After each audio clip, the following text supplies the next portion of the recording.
ತಿರುಪತಿ ಜೈಲಿನಿಂದ ಬುಲೆಟ್ ಗಾಯಗಳೊಂದಿಗೆ ತಪ್ಪಿಸಿಕೊಂಡ ಪುಷ್ಪ. ಆ ಪ್ರಯತ್ನದಲ್ಲಿ ಪೊಲೀಸರು ಪುಷ್ಪನ ಮೇಲೆ 10 ರೌಂಡಿನ ದಾಳಿ ನಡೆಸಿದಾಗ ಅವನು ತೀವ್ರವಾಗಿ ಗಾಯಗೊಂಡಿದ್ದಾನೆ ಎಂದು ತಿಳಿದು ಬಂದಿದೆ. ಶೇಷಾಚಲ ಅರಣ್ಯ ಪ್ರದೇಶದಲ್ಲಿ ಪುಷ್ಪ ಜಾಡಿಗಾಗಿ ಆರಂಭವಾಗಲಿದೆ ಕೋಂಬಿಂಗ್ ಆಪರೇಷನ್.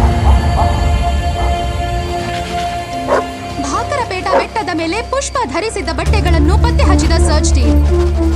ಆ ಅಂಗಿಯ ಮೇಲೆ ರಕ್ತದ ಕಲೆಗಳನ್ನು ಹೊಂದಿರುವ 8 ಬುಲೆಟ್ ರಂಧ್ರಗಳು ನಮ್ಮ ಸರ್ಚ್ ಟೀಮ್ಗೆ ಸಿಕ್ಕಿದೆ. ಪುಷ್ಪ ಪೊಲೀಸರ ಗುಂಡೇಟಿನಿಂದ ಸತ್ತಿದ್ದಾನೆಂಬ ವದಂತಿಯಿಂದ ಚಿತ್ತೂರು ತಿರುಪತಿ ಪ್ರಾಂತ್ಯದಲ್ಲಿ ಗಲಾಟೆಗಳು ಶುರುವಾಗಿವೆ. ಈಗ ನಾವು ಅನ್ನಮಯ್ಯ ಸರ್ಕಲ್ ಅಲ್ಲಿದ್ದೀವಿ. ಇಲ್ಲಿ ಸಾವಿರಾರು ಪುಷ್ಪ ಬೆಂಬಲಿಗರು ನಡೆಸುತ್ತಿರುವ ಹಿಂಸಾ ಕಾರ್ಯಗಳನ್ನು ನಾವು ಕಣ್ಣಾರೆ ನೋಡಬಹುದು.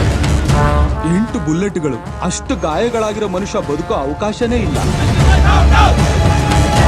ಪೊಲೀಸರು ಇದು ಖಂಡಿತ ಪುಷ್ಪನ್ ಕೊಲ್ಲೋದಿಕ್ ಮಾಡಿರೋ ಸಂಚೆ. ಪುಷ್ಪ ಏನೇನ್ ಮಾಡಿ ದುಡ್ಡು ಸಂಪಾದನೆ ಮಾಡ್ದ ಅಂತ ಹೇಳ್ತವ್ರಾಗ್ಲಿ, ಸಂಪಾದನೆ ಮಾಡಿರೋ ದುಡ್ಡು ಏನೇನ್ ಮಾಡ್ದ ಅಂತ ಹೇಳ್ತವ್ರ. ನನ್ ಮಗನ್ಕ ಆರ್ಟ್ ಆಪರೇಷನ್ ಪುಷ್ಪನ್ ಯಾಕ ದುಡ್ಡು ಕೊಟ್ಟಿದ್ದು? ಅಕ್ಕೇಕ ಇವ್ನು ಉಳ್ಕೊಂಡವನೆ. ನಮ್ಮ ಮಕ್ಕಳ ಮದುವೆಗೆ ಪುಷ್ಪನೇ ಸಹಾಯ ಮಾಡಿದ್ದು. ಪುಷ್ಪನ್ ಅಲ್ವಾ ನಮ್ಮೆಲ್ರಿಗೂ ಮನೆ ಕಟ್ಸ್ಕೊಟ್ಟಿದ್ದು. ನಮ್ಮಂತವ್ರಕ ಊಟ ಇಕ್ತಾವ್ ನಮ್ಮ.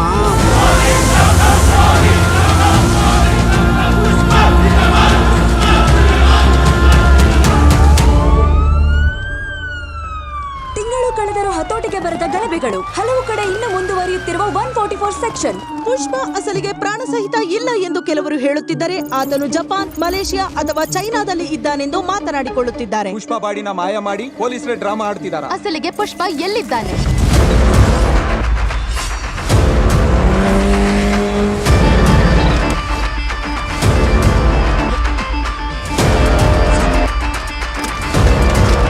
Breaking news. ಇದೀಗ ಬಂದ ಸುದ್ದಿ. ಅರಣ್ಯ ಪ್ರದೇಶದಲ್ಲಿ ಹುಲಿಯ ಜಾಡಿಗಾಗಿ ಅಳವಡಿಸಲಾಗಿದ್ದ ನೈಟ್ ವಿಷನ್ ಕ್ಯಾಮೆರಾದಲ್ಲಿ ಸೆರೆಯಾದ ಎಕ್ಸ್ಕ್ಲೂಸಿವ್ ದೃಶ್ಯಗಳನ್ನು ನಮ್ಮ ಸಿಟಿ ಕೇಬಲ್ ಸ್ಕ್ರೀನ್ ನಲ್ಲಿ ನೋಡಲಿದ್ದೀರಿ.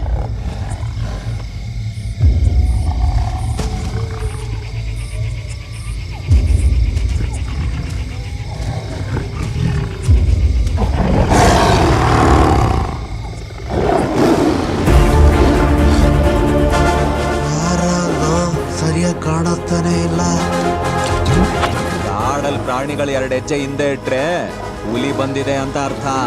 ಅದೇ ಹುಲಿನೇ 2 ಹೆಜ್ಜೆ ಹಿಂದೆ ಇಟ್ರೆ ಪುಷ್ಪ ಬಂದಿದ್ದಾನೆ ಅಂತ ಅರ್ಥ.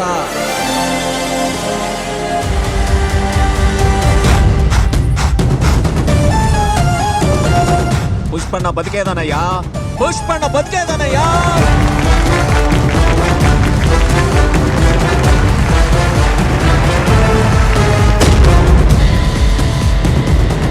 ಇದು ಪುಷ್ಪ ಗಾನ್ ರೂಲು.